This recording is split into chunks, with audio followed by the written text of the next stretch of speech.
নমস্কার সকলকে, আমি সুপ্রিম এবং আমি আপনাদের সবাইকে স্বাগত করছি ডক্টর মালিক নিট ইউজি কাউন্সিলিং চ্যানেলে। যারা যারা এখনো আমাদের চ্যানেলটাকে সাবস্ক্রাইব করেনি সবাইকে রিকোয়েস্ট করবো প্লিজ চ্যানেলটাকে সাবস্ক্রাইব করে দিন, বেল আইকনটাকে অলে প্রেস করে দিন, যার ফলে আমাদের যদি কোনো লেটেস্ট আপডেট থাকে আপনারা একদম মিস না করেন।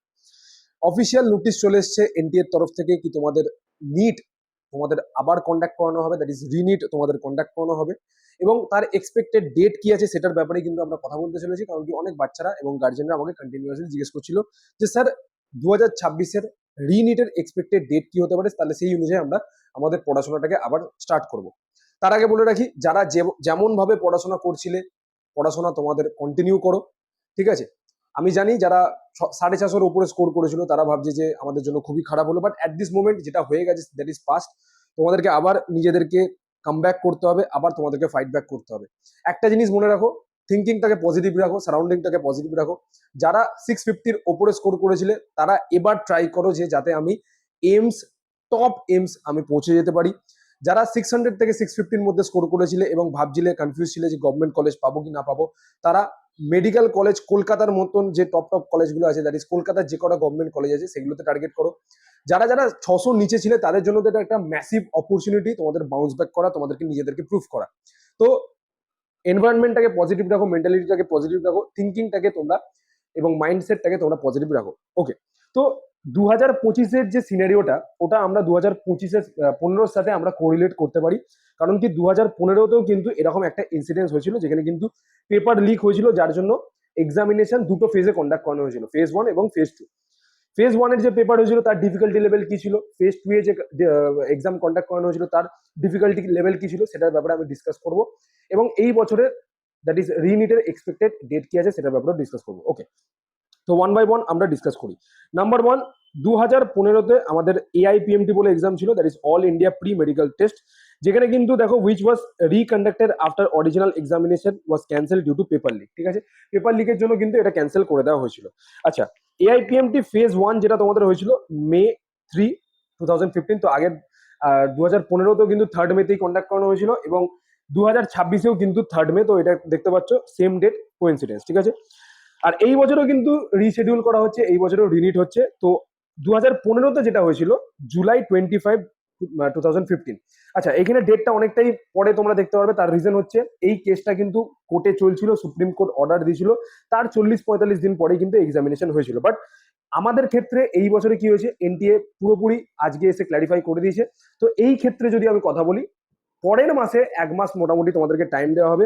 পরের মাসে 14 তারিখে, 14 জুলাই, 14 সরি, পরের মাসে 14 জুন হচ্ছে তোমাদের সানডে পড়েছে। তো আমরা এক্সপেক্ট করছি পরের মাসে মোটামুটি তোমাদের 14th of June, 14th of June তোমরা এক্সপেক্ট করতে পারো যে তোমাদের এক্সামটা হবে, that is 14th of June তোমরা এক্সপেক্ট করতে পারো যে তোমাদের এক্সামটা হবে। ঠিক আছে, ওকে, এটা হয়ে গেল হচ্ছে তোমাদের এক্সামিনেশন, যা যা তোমাদের হতে পারে, কোন ডেটে কি এক্সামিনেশন হতে পারে। আচ্ছা, আরেকটা জিনিস বলে রাখি, 2015-তে পেপার 1 হয়েছিল, 2015-তেও পেপার 2 হয়েছিল। দুটোর মধ্যে কি পার্থক্য আমি তোমাদেরকে একবার দেখে দিচ্ছি, দুটোর মধ্যে কি কি ডিফারেন্স বলতে পারো বা পেপার অ্যানালাইসিস আমি তোমাদেরকে পুরোপুরি দেখাচ্ছি। এবং হ্যাঁ, 2015-র পেপার 1 পেপার 2 দুটোই আমি তোমাদেরকে হোয়াটসঅ্যাপ গ্রুপে শেয়ার করে দেবো। তাই যারা যারা হোয়াটসঅ্যাপ গ্রুপ জয়েন করো অবশ্যই হোয়াটসঅ্যাপ গ্রুপে জয়েন করো। এবং এখন থেকে পুরোপুরি যতক্ষণ না তোমাদের নিট হচ্ছে, আমি প্রত্যেকদিন দুবেলা এসে আমি তোমাদের জন্য আমি প্রপার মেন্টরশিপ বলো বা প্রপার গাইডেন্স বলো, আমি ভিডিওস গুলো বানাবো যাতে তোমরা প্রপার ডিরেকশনটা পাও। ওকে, আচ্ছা, তো এখানে তোমরা দেখতে পাচ্ছ যেমন ডিটেল কম্পারিজন অ্যানালাইসিস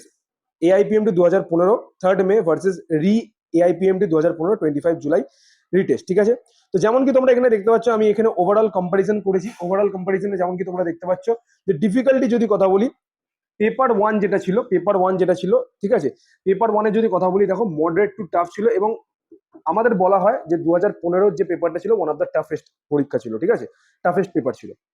আচ্ছা, এবং যদি আমরা কথা বলি নেচার অফ দ্য পেপার কি ছিল, দেখো কনসেপচুয়াল অ্যান্ড লেন্দি ছিল। Paper was conceptual and lengthy এবং মডারেট টু টাফ বলতে পারো বা one of the toughest exam বলতে পারো। এআইপিএমটি 2025-এ যে এক্সামটা হয়েছিল ওটা কিন্তু মডারেট হয়েছিল, মানে আগের পেপারের থেকে এই পেপারটা তুলনামূলক একটু ইজি হয়েছিল। ঠিক আছে, আচ্ছা, মোর এনসিআরটি এবং পিওয়াইকিউজ ওরিয়েন্টেড কিন্তু কোশ্চেন ছিল। ঠিক আছে, আচ্ছা, আরো যদি আমরা ডিটেল কম্পারিজন করি, তোমরা এখানে দেখতে পারবে যে ফিজিক্সের কম্পারিজনে কি বলছে, যে 3rd May 2015 physics more conceptual এবং calculation intensive, higher weightage from the mechanics, electrostatics. ঠিক আছে, এছাড়া হচ্ছে কারেন্ট, ইলেকট্রিসিটি এবং ম্যাগনেটিজম, সেভারেল লেন্দি এবং নিউমেরিক্যাল প্রবলেমস, রিকোয়ার্ড স্ট্রঙ্গার এবং কনসেপচুয়াল আন্ডারস্ট্যান্ডিং, ঠিক আছে। এছাড়া হচ্ছে 25 জুলাই 2015 রিটেস্ট যে ফিজিক্সটা হয়েছিল ফর্মুলা বেস ছিল এবং ডিরেক্ট ছিল, ঠিক আছে। তাহলে মোর ওভার যদি আমি কথা বলি, তোমরা দেখতে পাচ্ছ যে 2015 25 জুলাইয়ে যে পেপারটা ছিল লেস লেন্দি ছিল ক্যালকুলেশনে, ঠিক আছে। এছাড়া হচ্ছে NCERT PYQ plus practice was enough for the most question, ঠিক আছে। মানে যদি তুমি এনসিআরটি ঠিকঠাক ভাবে পড়ে থাকতে প্লাস পিওয়াইকিউ প্র্যাকটিস যদি থাকতো, তাহলে মোটামুটি তুমি এই পেপারটা যে রিনিট হয়েছিল ওই পেপারটা সলভ করতে পারতে, ঠিক আছে। আচ্ছা, এটা হয়ে গেল। কেমিস্ট্রির ব্যাপারে যদি কথা বলি, কেমিস্ট্রিও তোমরা দেখতে পাচ্ছ 3 মে যেটা বলছে যে তোমার নিউমেরিক্যালস এবং মোর কনসেপচুয়াল ছিল, ঠিক আছে। Physical chemistry, organic chemistry, difficult reaction mechanism ছিল, ঠিক আছে। এছাড়া হচ্ছে কোয়েশ্চেন রিকোয়ার্ড স্ট্রঙ্গার কনসেপ্ট এবং আন্ডারস্ট্যান্ডিং, ঠিক আছে। আচ্ছা, 2015 25 জুলাই যে কেমিস্ট্রি পেপার আমরা যদি কথা বলি, হাইলি এনসিআরটি ওরিয়েন্টেড ছিল, many direct question PYQ repeated এসেছিল এবং coordination, compound, P block, name reaction থেকে ডমিনেটেড কোশ্চেন ছিল, ঠিক আছে। বায়োলজি যদি কথা বলি, বায়োলজি যেমন দেখতে পাচ্ছ 3 মে 2015 যদি কথা বলি, মোর কনসেপচুয়াল অ্যান্ড এনসিআরটি ইন্টারপ্রিটেশন ছিল। 2025 যদি কথা বলি, তাহলে এক্সট্রিমলি এনসিআরটি বেসড এবং ফ্যাকচুয়াল, ঠিক আছে। তাহলে বায়োলজির যদি কথা বলি, ওভারঅল কিন্তু এনসিআরটি ওরিয়েন্টেডই ছিল, ঠিক আছে। এছাড়া যদি আমরা কথা বলি যে পিওয়াইকিউ থেকে রিপিটেশন ট্রেন্ড কি ছিল, ট্রেন্ড কি ছিল, ফিজিক্সে যদি কথা বলি, দেখো 3 মে যে পেপারটা হয়েছিল ওগুলো মোটামুটি মিডিয়াম ছিল, মানে রিপিট হয়েছে, রিপিট হয়নি। এছাড়াও কেমিস্ট্রির মিডিয়াম, রিপিট হয়েছে, রিপিট হয়নি, এরকম। বায়োলজির হাই, মানে বায়োলজিতে কিন্তু অনেক নাম্বার অফ রিপিটেড পিওয়াইকিউস তোমরা পেয়েছিলে, ঠিক আছে। 2015 বাচ্চারা পেয়েছিল। ওকে, ফিজিক্সে যদি কথা বলি, আগেন 2025 যে তোমার রিনিট হয়েছিল বা রিটেস্ট হয়েছিল সেটার যদি কথা বলি, তোমরা দেখতে পাচ্ছ এখানে যেটা তোমরা দেখতে পাচ্ছ যে ফিজিক্স কিন্তু অনেক রিপিটেড কোশ্চেন ছিল। এছাড়া হচ্ছে কেমিস্ট্রির ভেরি হাই রিপিটেড কোশ্চেন, মানে পিওয়াইকিউস অনেকগুলো ছিল, এবং বায়োলজির এক্সট্রিমলি রিপিটেশন ছিল, মানে কি বায়োলজিতে অনেকগুলো কমন কোশ্চেন বা রিপিটেড কোশ্চেন তোমরা বলতে পারো, ঠিক আছে। আচ্ছা, time management comparison, time management কোন পেপার সলভ করতে কম টাইম লেগেছে, কম প্রেসার লেগেছে, কোনটায় বেশি টাইম লেগেছে, সেটা ব্যাপারে। আচ্ছা, ফ্যাক্টর কি কি, আমরা কোন ভিত্তিতে ডিসাইড করবো, time, pressure, lengthy question, calculation burden, ঠিক আছে। 3 মে 2015 যে পেপারটা ছিল, টাইম প্রেসার কি দেখতে পাচ্ছ এখানে, অনেক বেশি প্রেসার ছিল টাইমে, ঠিক আছে। ওকে, মানে আমাদেরকে কিন্তু তাড়াতাড়ি কোশ্চেন সলভ করতে হতো এবং যেহেতু ডিফিকাল্ট ছিল আমাদের মোটামুটি টাইম লাগছিল। এছাড়াও লেন্দি কোশ্চেন দেখতে পাচ্ছ, অনেক পরিমাণে লেন্দি কোশ্চেন বেশি ছিল, তাই জন্য কিন্তু অনেক বেশি টাইম লাগছিল। এছাড়াও ক্যালকুলেশনের বার্ডেন কিন্তু অনেক পরিমাণে বেশি ছিল। তাহলে ওভারঅল যদি কথা বলি, 2015 পেপার 1টা কিন্তু অনেকটাই কম্পারেটিভলি টাফ ছিল। 2025 যদি কথা বলি, তোমরা দেখতে পারবে এখানে সব লোয়ার সাইডে আছে, মানে অন অ্যান অ্যাভারেজ যদি আমি কথা বলি, 2015 পেপার ফেজ 1-এর যে পেপারটা অনেকটা টাফ ছিল। আচ্ছা, এই ভিত্তিতে আমরা 2026-এ কিভাবে আমরা ক্যালকুলেট করতে পারি বা কি অ্যানালাইসিস করতে পারি বা কি এক্সপেক্ট করতে পারি। দেখো, টু বি ভেরি অনেস্ট, 2026-এর পেপার 1 যেটা আমাদের 3 মে হলো, অনেকটাই ইজি ছিল, বাট একটা কন্ডিশন কি ছিল, লেন্দি ছিল, ক্যালকুলেশন করতে আমাদের একটু প্রবলেম হচ্ছিল, বাট পেপার ওয়াজ সলভেবল, বাচ্চারা করতে পারছিল।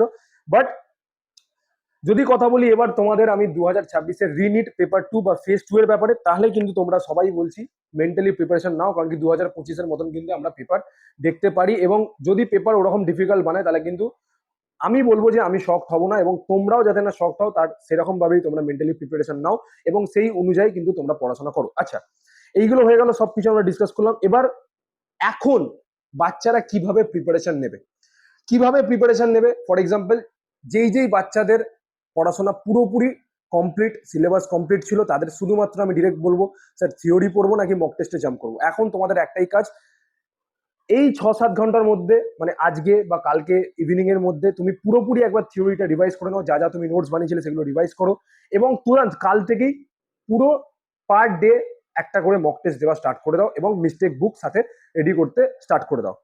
এছাড়াও বলবো, যেই লুপ হোল গুলো ছিল, যেগুলো তুমি কনফিউজ ছিলে, যেগুলো ভাবছিলে যে হয়তো এখান থেকে কোশ্চেন আসলে আমি সলভ করতে পারবো না, বা নিট 2026-এ পেপার 1-এ যেই কোশ্চেন গুলো ভুল করে এসেছিলে, যেই টপিক গুলো ভুল করে এসেছিলে, বা যেগুলো আনকভার টপিক, লুপ হোল, সেইগুলোকে আবার ভালো করে করো। এবং এইবার তুমি কিন্তু টাইম পেয়েছো আরো 1 মাস, মোটামুটি অন অ্যান অ্যাভারেজ তোমার কাছে টাইম আছে, ভালো করে কিন্তু এটা করো, ঠিক আছে। আচ্ছা, যেই বাচ্চারা 600 থেকে 650-এর মধ্যে র্যাঙ্ক করেছিলে বা মার্কস এনেছিলে, সেই বাচ্চাদের কি করতে হবে, সেই বাচ্চাদের তোমরা চেষ্টা করো যে আরো আমাকে ভালো করে যে কটা টপিক কভার হয়নি সেগুলো কভার করতে হবে, এবং এইবার আমার ফোকাস থাকবে পুরোপুরি যাতে একটা টপ কলকাতার কলেজে আমি এন্ড আপ করতে পারি, সেরকম ভাবেই কিন্তু তোমরা পড়াশোনাটা করো। আচ্ছা, এছাড়াও যারা 600-র নিচে ছিলে, যেই বাচ্চারা 600-র নিচে ছিলে, তাদের জন্য তো ভাই এটা মানে সুবর্ণ সুযোগ যে তোমরা একটা গভর্নমেন্ট মেডিকেল কলেজে পেতে পারো। তোমরা হয়তো দেখা যাচ্ছিল যে তোমরা সেমি গভর্নমেন্টে পেতে, কি তোমরা ম্যানেজমেন্টে পেতে, বা অন্য কোর্সে যেতে হতো, বিডিএস এ গভর্নমেন্টে যেতে হতো।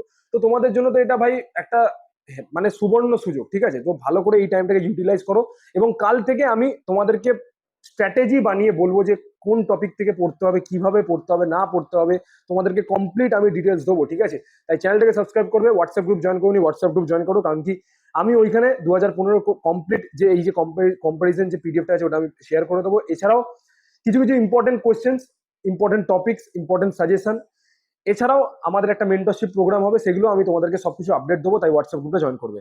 চ্যানেলে নতুন থাকলে চ্যানেলটাকে সাবস্ক্রাইব করবে। যতদিন না তোমাদের এক্সাম কমপ্লিট হচ্ছে ততদিন ডেইলি বেসিসে আসবো, কমিউনিকেশন করব, এবং তোমাদেরকে আমি আলটিমেটলি মোটিভেশন আমি ডাউন হতে দেবো না, এবং একটা গভর্নমেন্ট কলেজ যেটা তোমার যোগ্যতার প্রাপ্য বা তোমার প্রাপ্য, সেটা আমি তোমাদেরকে ওই কলেজে পৌঁছে দেওয়ার পুরোপুরি দায়িত্ব নেওয়ার চেষ্টা করবো, ঠিক আছে?